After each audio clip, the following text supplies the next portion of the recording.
бір кісі жан ұясыменен көлікпенен сапар шегіпті. Сол сапар шегіп келе жатып, дәл жолдың ортасына келген кезде көлігі бұзылады ғой. Күн ысып бара жатыр, бала шағасы ана көліктің ішінде. Кішкентай балалары бар, әйелі бар, қиналып тұр.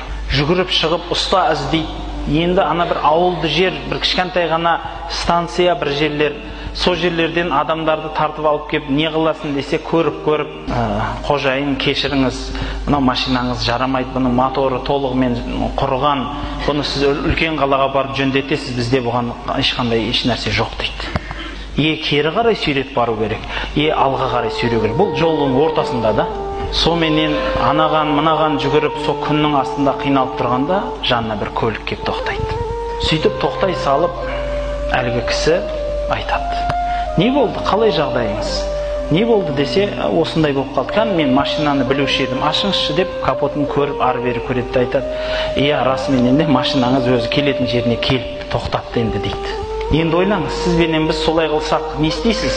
Енді бір қайыры барда деп әйтеуір бір дұға қыларсыз, жүда болмағанда, болды ғой, одан басқа не істейсіз енді? Ана кісіні қараңыз. Бауырым дейді, біз былай қылайық дейді. Сенің бала шағаң бар, мен жалғызбын. Сен бүкіл бала шағаңды, әйеліңді менің көлігіме отырғыз, өзің менің көлігімді ал дейді. Сөйтіп жететін жеріңе жет дейді. Сөйтіп сол жақтан мына көлігіңе жаңағы алып кететін машина жібер. Сол машинамен мен де бара салам дейді. Оған дейін мен мына жерде намаз оқиын, шай ішейін, бір демалып алам. Сен кеп қаларсың дейді. Қарасаңшы, танымайтын адам. Сосын ана кісі қорқып кетеді: сен мені танымайсың, мен сені танымаймын, мынау көлігіңді беріп тұрсың, бұл қалай десе, менің көлігім сенде, сенің көлігің менде тұрған мынау. Сонан кейін жарайды дейді. Сөйтіп бала шағасын ана кісінің көлігіне отырғызып, соның көлігіменен баратын жеріне барып, машина жөнетеді бері қарай. Соныменен бұл кісі машина түннің бір ортасында келеді, бұны артады, үйтеді, бүйтеді, соменен ертеңіне түске барады ғой, анау баратын жеріне, арғы қалаға. Сөйтіп барғаннан кейін рахмет деп анау кісінің көлігін беріп, енді жаңағыдегі телефон алмасып қалады да, жаңағыдегі мен саған не істейін, ақша берейін бе, басқа берейін бе, ой қойшы сен де, бәріміз бауырымыз ғой деп кетіп қалады анау кісі. Көлігін мінеді. Бірақ телефонын алып қалады. Сөйтіп бір достарымның арасында отырғанымда осы уақиға есіме түсіп кетті дейді. Сөйтіп, ой, мен бір осындай бір керемет адамды танимын, жер бетінде солардың арқасында жүрміз ғой әйтеуір деп, бір звондап қойық, жағдайын біліп деп, қазір дейді, сол жерде отырып звондайды. Алло, ассаламалейкум, алейкум ассалам, пәленше ма? Бір әйел кісі алады, ашулылау сәл. Не болды? Сол осы жаңа қарыздарыңды сұрай беріңдер, түрмеге жатыр ана жерде дейді. Қарызын төлей алмай түрмеде жатыр екен. Жаңағыдегі. О, қай түрмеде? Пәлен түрмеде. Қашан осындай. Болды, жарайды, қазір дейді да, түрмеге барады. Сөйтіп, бұл досым осылай екен ғой деп, артында қарыздары көп екен деп, қалтасында 100 мыңдай доллары болады. Сол кісіге жаңа дейін, өзі бай кісі болады.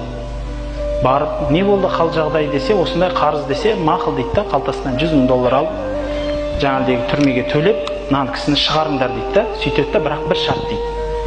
Менің атымды да айтпаңдар, әйтеуір біреу келіп төлеп кетті дейді. Мен де бір жақсылық жасайын дейді да. Біреу келіп төлеп кетті әйтеуір дейді да, соны ақшаны беріп кетеді ғой. Қызық ол жерде емес екен, бірақ.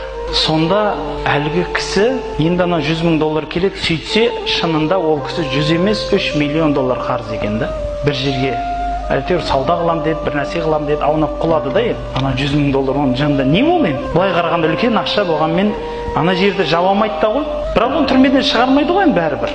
Соменен ана түрменің бастығы келіп айтады: кешір, саған бір кісі келді, атын айтпады, осындай 100 мың доллар беріп отыр дейді да саған. Бірақ сен шықпайсың, өткені 3 миллион дейді да енді сенің қарызың. Сосын айтады: жарайды, біз былай қылайық дейді ғой. Осы жерде бәрібір қарызбен отқан адамдар көп қой дейді. Сол 100 мың доллар бөліп сол қарызы барларға төлеп шығара берейік та онда дейді да. Жеткенше деп 7 адамды қарыздан шығарып жібереді ғой сол жерде. Үйінде бала шағасына жіберген жоқ ол ақшаны, мә күн көріңдер десе болады ғой. Жоқ, сол жерде төлеп шығарып тастайды ғой сол жерде 7 адамды.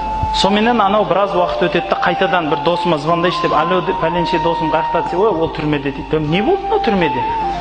Қайтадан барады түрмеге, сөйтіп бастығына кіріп айтады: ынсап бар ма сендерде? Не болды?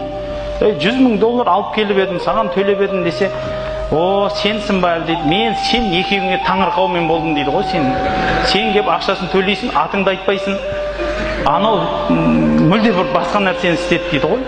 Жаңағыдегі не десе, ол 3 миллион доллар қарыз дейді, негізі дейді.